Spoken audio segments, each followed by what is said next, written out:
I've personally grown to model and embody authentic languaging as best I can in the preparation of language teachers. For example, I police my own English much less than I used to when I was grappling with higher levels of internalized anti-Blackness, which is always painful to admit, but we're socialized to believe and tell ourselves that there's a proper English, and that particularly for Black and minoritized students, using it will help them progress economically, right?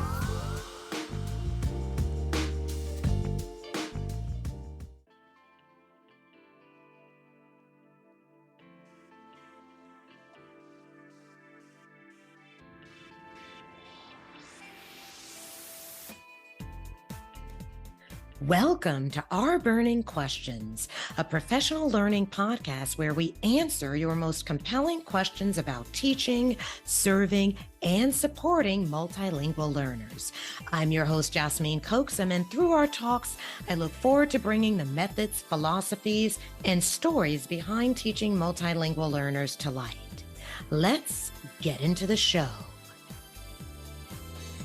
Tasha Austin is an assistant professor of teacher education, language education, and multilingualism. She is the outgoing teacher education special interest group representative for New Jersey teachers of English to speakers of other languages, New Jersey Bilingual Educators, and she co-created and hosted their Critical Conversations YouTube series. Her research uses critical race theory and Black feminist epistemologies through a ratio-linguistic perspective to qualitatively examine language, identity, and power, and the ways in which anti-Blackness emerges in language education and language teacher preparation. Through her purposeful enactment of critical consciousness and engaged pedagogies, her praxis seeks to effect meaningful change in the field of language education and within teacher education more broadly. We are thrilled to have her on RBERNing Questions today to talk about the value of various Englishes, dive into the notion of mimicry, and to highlight the criticality of allowing our multilingual learners agency in how they use language.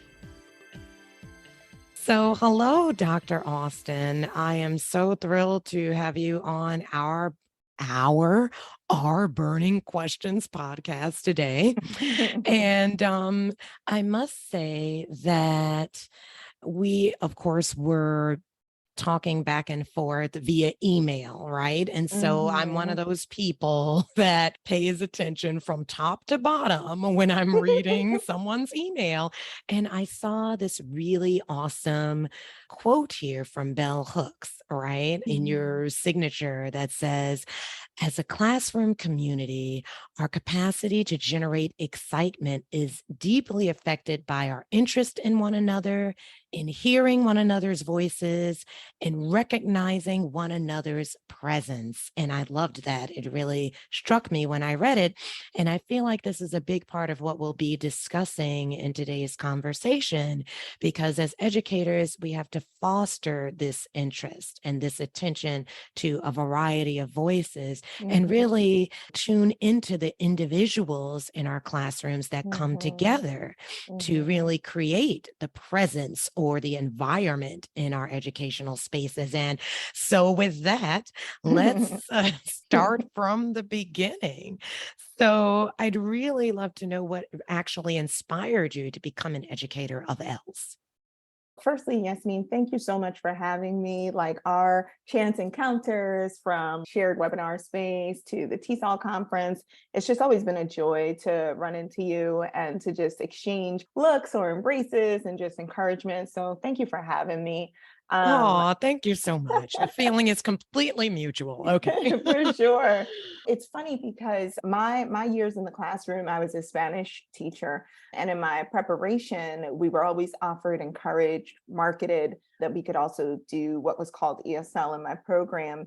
And it always felt odd to me because it felt like it was offered as like a marketability thing, like you can do another thing and then you're more likely to be hired. And so I shied away from it, right? And it's very interesting that in my own K-12 years, I ended up working with what's considered to be ENL, ESL communities anyway, because I taught in Jersey City and Hoboken in New Jersey, and both of those are extremely linguistically, ethnically diverse enclaves, wherein students in your class oftentimes were newcomers, even in a Spanish classroom setting.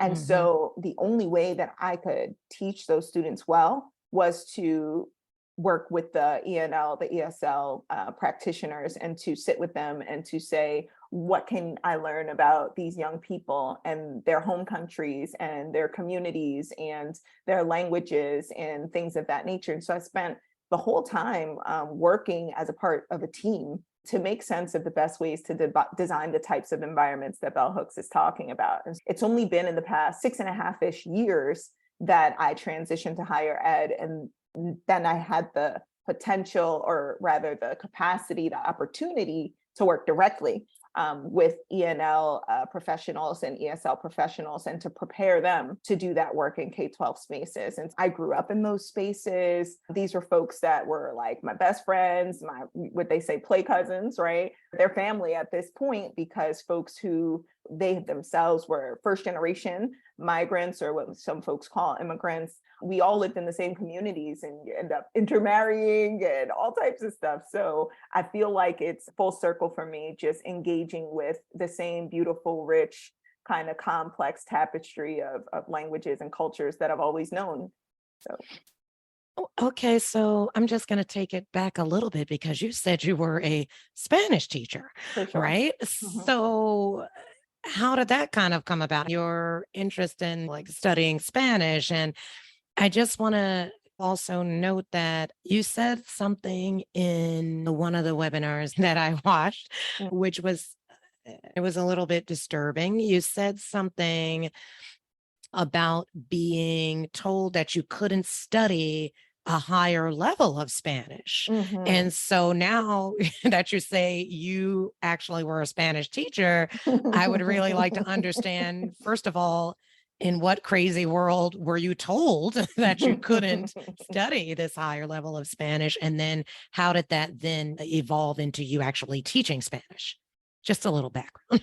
Yeah. Yes. The abbreviated version is like this kind of ubiquitous anti-Blackness that we see pop up in various kind of institutional settings, from the criminal justice system to the healthcare system, is pervasive in education as well. And so I had a beautiful multicultural tapestry of a community that I came from, but there was very sharp and jarring separation at the school door, right? So you'd walk into the school and they would send the quote unquote bilinguals to a specific wing of the school, the quote unquote special needs students to a certain level of the school, right? They would separate folks in a very jarring and like distinct way to ensure that even though we had this incredible diversity, we really were not intermixing much within the school. And so for me, not being categorized as someone who was bilingual, not being categorized as someone who supposedly had special needs, I went into general education classes and we had our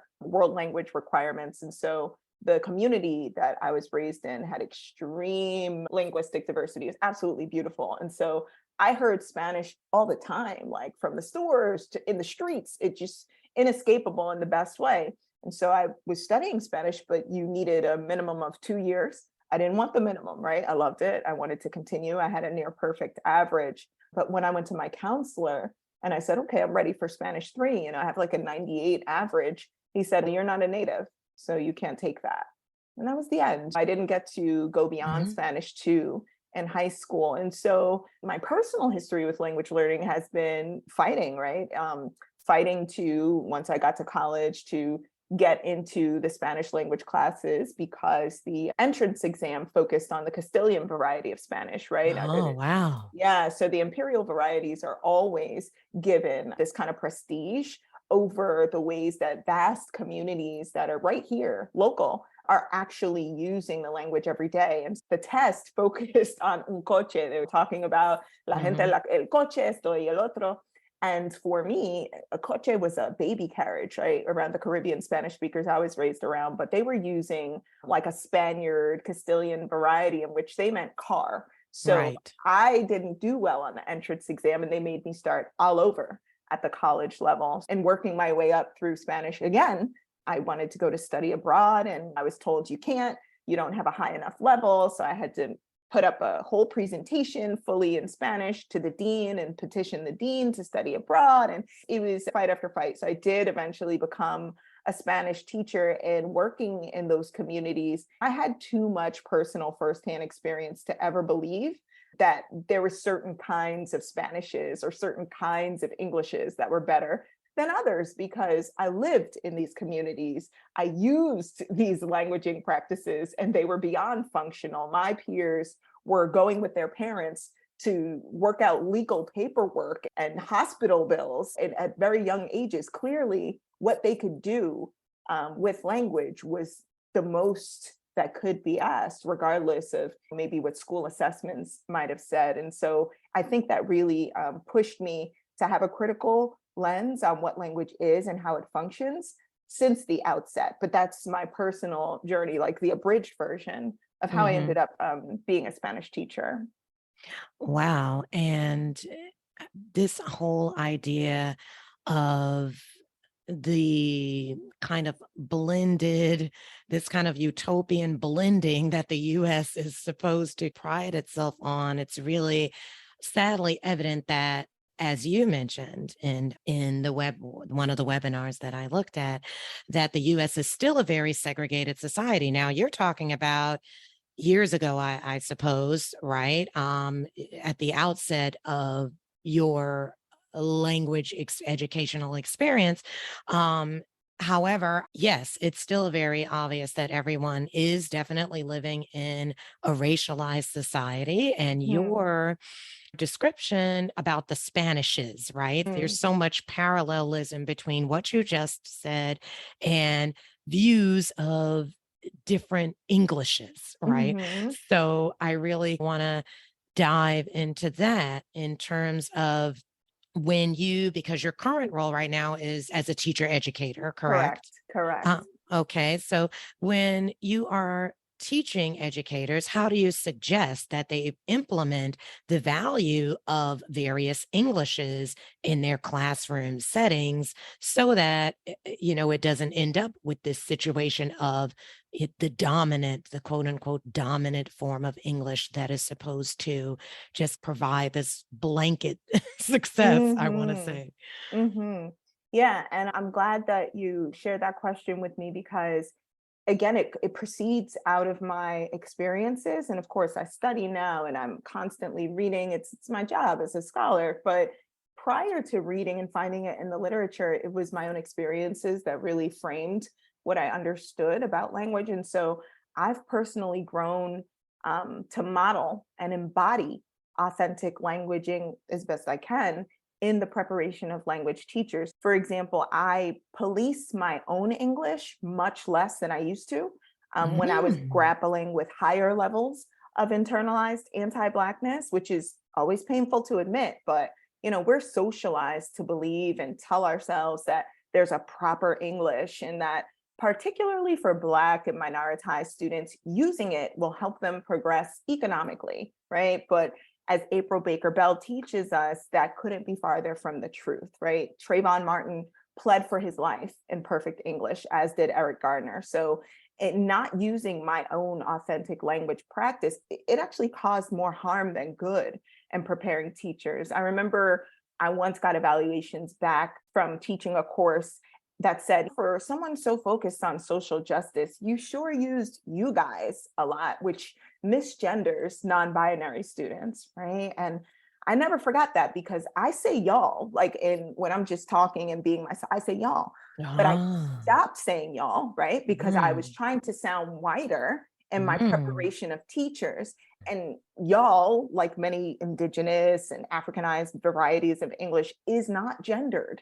So I doubly failed myself, right? Like by self-policing, right? Using like this westernized kind of form. And I harmed my students in doing that. So the best way, I think, to demonstrate the value of language varieties and various Englishes is to model it, which takes reflection and work. And I think about Michel DeGraff, who's over at MIT. He has this linguistic autobiography activity, which helps folks unearth their own relationship to language, including English. And it asks that students identify and share specific details, personal, socioeconomic factors that may have shaped their language patterns and their feelings and attitudes towards those patterns. And they need to include biographical data like place of birth, where you grew up, languages and language attitudes you've been exposed to, relevant events, the way that they're remembered, how they've influenced, challenged, affirmed their identity in some like decisive or memorable fashion. And it requires that they trace some of their family history. So parents, siblings, relatives, caretakers, acquaintances, peers whose speech and linguistic varieties have influenced their own in some way. So it starts with the self.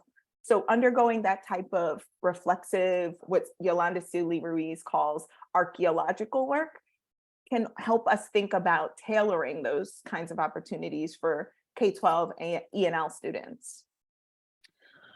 Wow. And what you were just talking about, such a kind of powerful personal experience to go through, and then to shape how you progressed going forward in terms of your use of language. And I think that that's a really bold step.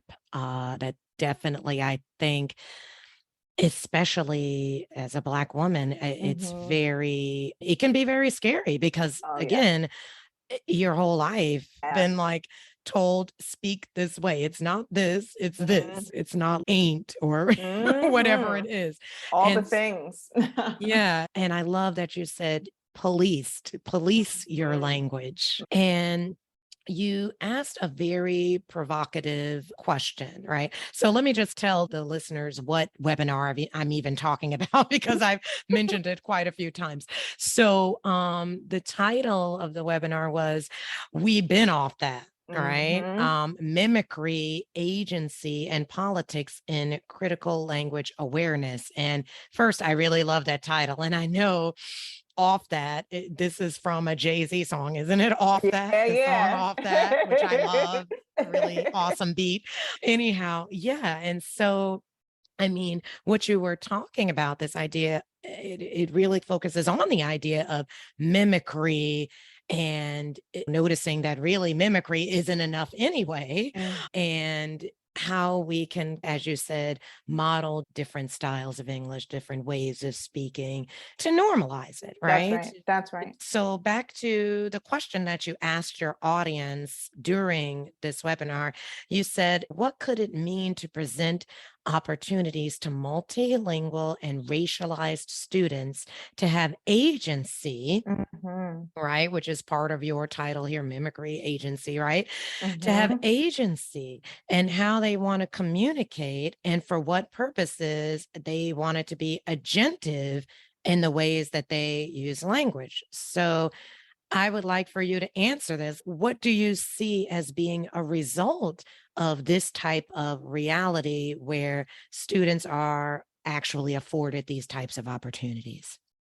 Yeah, that's like the freedom dreaming part of it, right? Because at least for me, and I know this isn't the case for everyone, I talk to folks and I have serious FOMO for folks who have gone through these caring and uplifting and affirming kind of educative processes. That's not my testimony, right? Yeah. It is an act of freedom dreaming to think, what would it look like for racially minoritized and multilingual youth to be in spaces where they're making the decisions about the purposes of the language practices in which they'll engage. I've not seen it often. And so I gave the anecdote during the webinar about being at the international school and seeing how those young people who are in groups of students who maybe a group of 4 or 5 representing 3 or 4 different languages, religions, cultures, parts of the world, and who didn't necessarily all try to tailor the way that they expressed their speeches. They were running for senior government.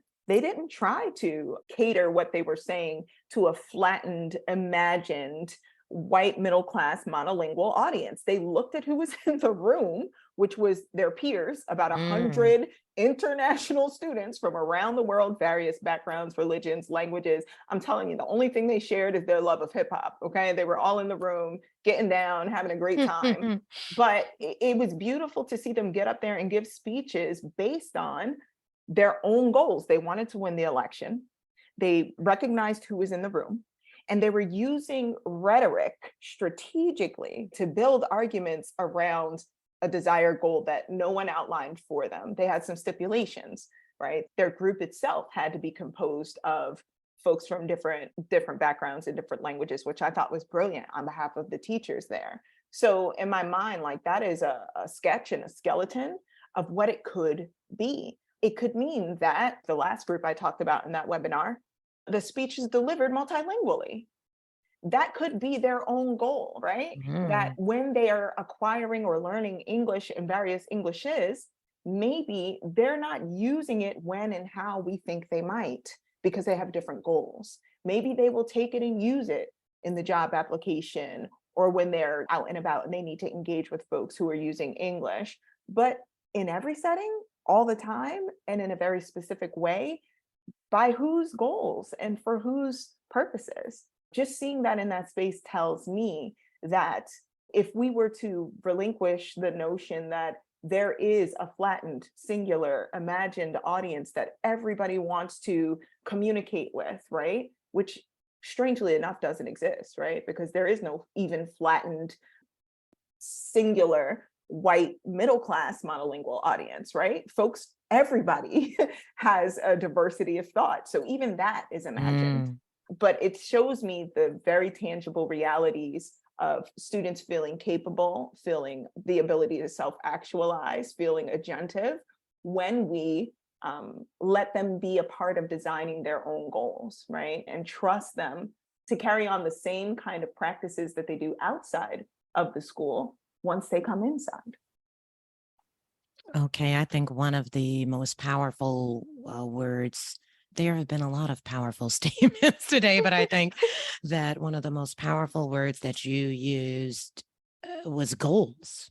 Okay, designing goals. And it's very important for educators to pay attention to that, I think, to what are the ultimate goals instead of assuming, having this inherent assumption that everyone has, as you pointed out, this mimicry goal. Speaking of designing something that is going to really speak to their students, how would you suggest that educators design these spaces of learning that can elevate knowledge about the importance of using languages across various situations instead of just seeing mimicry as the only overarching kind of end goal? Now, I know you answered it a bit by talking about this idea of modeling, right? But are there other kind of ways that they can maybe build something into their lessons that will highlight the importance of these different uses of languages and the agency that the different uses can be displayed in? Yeah, there's brilliant work out there by Dr. Shondell Nero, who's out of NYU, who's a teacher educator. Her background is in the creolization, and she does these brilliant study abroad trips to the Dominican Republic, where she takes teacher educators for an immersion in the Dominican Republic because of the very high population of Dominican students that those teachers will come to work with. And she wants them to see what it feels like to be the ones who are being tested on their Spanish level language proficiency the moment they touch down, and to see how Dominican students in their families, in their own contexts, how do they engage with one another? How do they language? And just to flip the paradigm in terms of power dynamics, but going back just to the phrase of spaces of learning, that term, that phrase seems small, but it's really precise. And it's an important distinction when we're talking about instruction. Like, it's not just the pedagogy, it's a space and it's by design. So in that talk, we've been off that talk, I'm drawing on April Baker Bell's Linguistic Justice, who she pulls from Carmen Kennard's Vernacular Insurrections and Geneva Smitherman's Talking and Testifying. But it's all to unpack the depth of knowledge that has been born of the Black freedom struggles in the US, which prove time and time again that mimicking specific language practices and ways of being in order to be treated as fully human does not work. So I uplift the Black experience because it's a harbinger for so many racially minoritized ENL students, since if you're comparing, it's after more than 16 generations in the US as scholars and the president and world-renowned art and literary giants, this prevailing knowledge that somehow African-American English is somehow broken is still discursively treated as fact.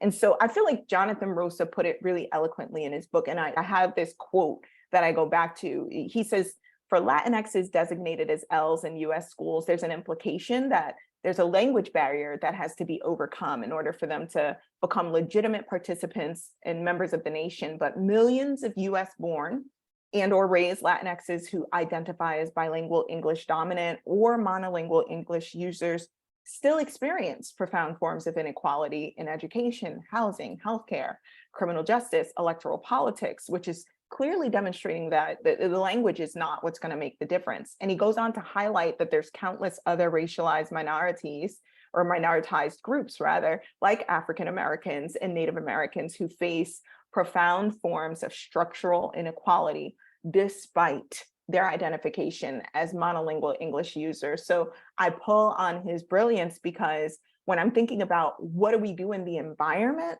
so that young people can think of what do I want to do with the language and so that they can see themselves as goal setters and agentive, we have to disabuse ourselves first of the myth that academic English mastery, whatever academic English is, will somehow upend centuries of systemic racism and inequity, right? So the learning environment this looks like refutes the excuse of a language barrier in favor of practices we know work, like desegregation or sound second language acquisition and educational theory and instructional supports.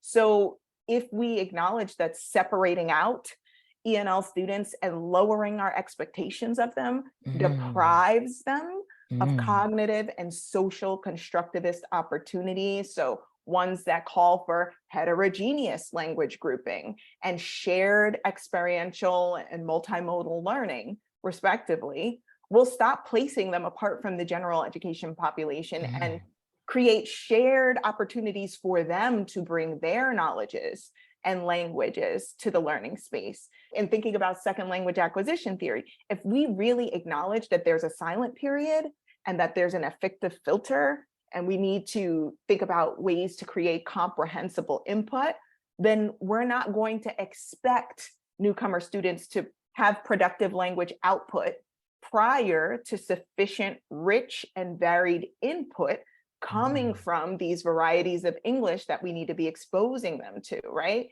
And then putting that into play with low stakes, peer-to-peer opportunities to use those Englishes, right? If I go back to what I described for you, there would never be quote unquote bilingual students who would be exposed to Black Englishes in my school because the Black kids were segregated in one space. The quote unquote bilingual kids were segregated into another space. And then the high tracked students, which tended to be white, right, were tracked elsewhere. So there wasn't this heterogeneous language grouping. We kept folks in their own pockets.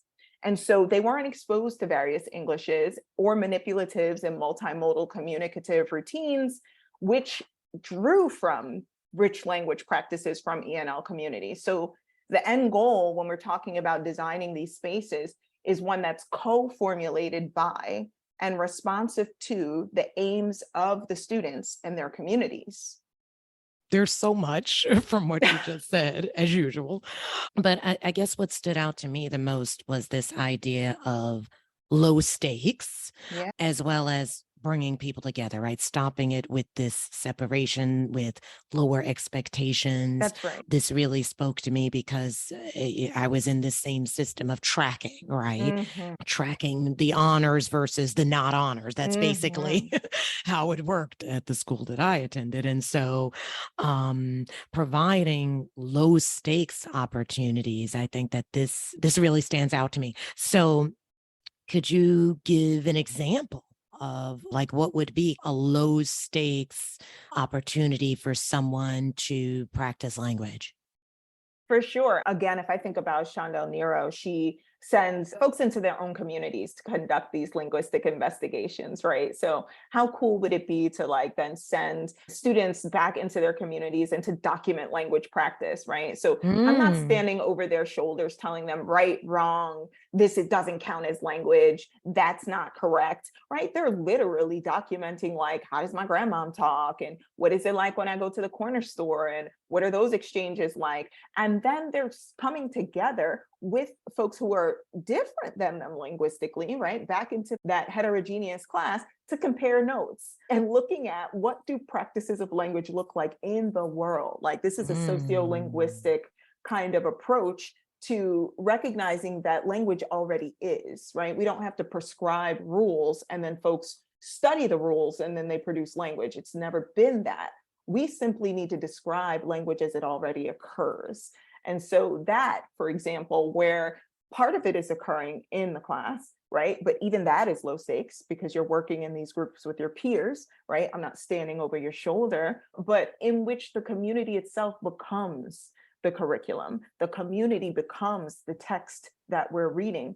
That's very low stakes because frankly, based on demographics of teacher educators and teachers compared to the larger community, the wealth of critical language awareness is actually coming from the community rather than those of us who are teachers and teacher educators. So elevating those analytic practices that they've got to use every day to get on the bus, to go to the store, to get on the phone for their parents and grandparents, they can bring that critical lens into the classroom, right? And then we all become co-learners together. That, for example, would offer very low stakes to study language as it exists. Community becomes the curriculum. I just wanted to repeat that because I think that's very important. The community becomes the curriculum. For Okay. sure. So, what do you think? We've talked about a few different ideas, right? So, Mhm. what do you think is the most important focus when you're educating E&L teachers on how to really best educate minoritized language populations? Yeah, it's so challenging when we like try to rank importance or practices just because every context is so unique. And so I Mm, try to do it, I try to zoom out in terms of thinking of importance. So it's more about maybe some dispositional or theoretical kind of consideration so that the more applied and practical implementation can be more localized and responsive. So I would think like instead of thinking like how to educate minoritized communities, I'm thinking more like general. How do we teach students well? Like how do we teach students, all students well? And I don't mean to diminish like the distinct treatment of minoritized communities and the ways that they have to prepare to face a different world than that of their white middle class counterparts. But I do want to be cautious, like not to reinforce this kind of missions oriented approach to teaching those kids. When I say missions, I'm thinking about like how missionaries as part of a larger colonial power structure would often come into a space and sometimes having mastered the indigenous language, which also gives us a peek into why learning language isn't enough to change minds. But they would demand that those local communities change their ways of being or risk having resources withheld, right? Or even worse as a result. So the colonized were no less human than the missionaries, but it was the disproportionate power and punishment in the colonial order that meant the indigenous needed something that the colonizers had. And as a result, they were coerced into changing who they were in order to access those resources. So my research, especially the paper that I shared with you, a hard time seeing the relevance, the one where mm, teacher educators were outlining their challenges with applying like cultural sustaining pedagogies and translanguaging. Those right. teacher educators revealed that the power dynamics that I'm talking about in terms of this missions oriented approach, those power dynamics aren't always clear to them as bilingual educators who identify with white dominant middle class populations because they perceive themselves as not having race or culture, Mm, right? They see that as those people, and they believe that they're offering a neutral English to help minoritized K-12 students in their communities access resources through assimilation. So my focus becomes on how to help educators realize that racialization as a process impacts everyone, right? White is a race. Whiteness itself was created through centuries of dominations and policies that enforce it. So my focus in my work is helping teachers unpack their own relationship to race and power, how they're harmed by it, how they perpetuate it, and how little that has to do with objective measures of English communication. So their practice can become less of a missions approach to helping those kids and more of a mutually beneficial, humanizing learning opportunity, which can better reflect a globalized and a linguistically and culturally diverse world. That's the world we live in. I really love how your answer to that question basically tied back to what we discussed previously in terms of separation and like just ending that and just realizing that the more that we embrace the differences and bring them all together to the same stage, the more everyone will really benefit, right? Okay. For sure. So you talked about one of your articles. I would like to give our listeners an opportunity to hear where they can find more of your work, or if you have any upcoming projects or publications that you'd like to make us aware of. Yeah. So, I mean, that webinar that we're referencing, it's on YouTube. So it's under TESOL, the Bilingual and Multilingual Special Interest Group. So it's called TESOL Be Mice. And so if you just look into the TESOL Be Mice YouTube page, you'll see that my talk is on there. We've been off that. I like to offer the public resources because the paper that I shared with you is behind a paywall, unfortunately. But of course, if folks like hit me up on Twitter at Profe Austin or email me at my Buffalo email address, I'm happy to share it with them directly. Trying to think of what else is not behind a paywall. There is an article that I have coming out in Language Magazine where I'm really trying to encourage folks to think about cultural and linguistic like surrogacy. So it's asking us, what is our relationship, not just to the students that we're working with, but to the languages that we're instructing in, right? So that makes us think about, for example, myself as someone who learned Spanish in a classroom and then comes to teach folks who have grown up using Spanish. So what is my responsibility then as someone who needs to be humble when facing folks who bring a wealth of cultural background experience, and then I'm someone who learned it in a classroom and then is set up as the authority in a space. So I really am hoping to spark good conversation around our relationship to the kind of colonial patterns that empower some and disenfranchise others from language teaching. So that'll be a public resource in Language Magazine. It should be coming out in a few weeks. Oh, excellent. Okay. Yeah. Okay, great. So I am going to ask one final question that I like to ask all of our podcast participants. So, what burning question should today's educators consider in order to improve their service to the L community? Yeah, I looked at that question and I was like, oh man, it's so hard to like distill. But you know what? I always think of it in terms of the power of our words and the power of our teaching. And so I asked myself this question: what kind of world does my teaching create? I love that. Yeah, because I think about we're either Mhm. contributing to, challenging, or improving the world as it is. And so what kind of world does my teaching create helps me to think about the impact of my teaching on the young people in front of me. So I hope that's one that folks can chew on. Definitely. I was actually writing that down because I would like to think about that in my teaching practice. I think that's a fantastic question. Okay. All right. Thank you so much for your time today, Dr. Thank you. Austin. Thank you It for has having been me, a Yasmin. real pleasure speaking to you today. Likewise. And we'll be looking forward to that article coming out into many of your talks to come. Yay. All right. Thank you so much, Yasmin. I appreciate you. Yeah.